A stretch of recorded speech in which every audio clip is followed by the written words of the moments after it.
মাথায় টুপি পরে নিচ্ছি, কারণ কি জানেন, বাংলাদেশে এখন অনেক শীত।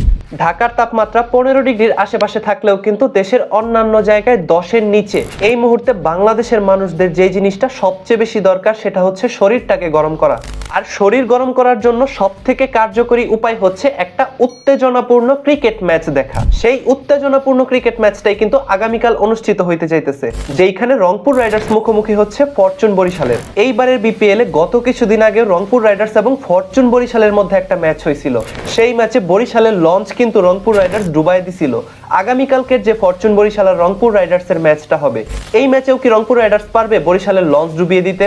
প্রশ্নটা আপনাদের কাছেই থেকে গেল, অবশ্যই কমেন্ট বক্সে জানায় যাবেন। আর আগামীকালকের ম্যাচটা দেখার জন্য সবাই রেডি হয়ে যান।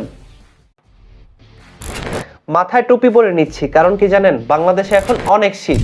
ঢাকার তাপমাত্রা 15 ডিগ্রির আশেপাশে থাকলেও কিন্তু দেশের অন্যান্য জায়গায় 10-এর নিচে। এই মুহূর্তে বাংলাদেশের মানুষদের যে জিনিসটা সবচেয়ে বেশি দরকার সেটা হচ্ছে শরীরটাকে গরম করা। আর শরীর গরম করার জন্য সব থেকে কার্যকরী উপায় হচ্ছে একটা উত্তেজনাপূর্ণ ক্রিকেট ম্যাচ দেখা। সেই উত্তেজনাপূর্ণ ক্রিকেট ম্যাচটাই কিন্তু আগামীকাল অনুষ্ঠিত হইতে যাইতেছে, যেইখানে রংপুর রাইডার্স মুখোমুখি হচ্ছে ফরচুন বরিশালের। এইবারের বিপিএল এ গত কিছুদিন আগে রংপুর রাইডার্স এবং ফরচুন বরিশালের মধ্যে একটা ম্যাচ হয়েছিল। সেই ম্যাচে বরিশালের লঞ্চ কিন্তু রংপুর রাইডার্স ডুবাই দিছিল।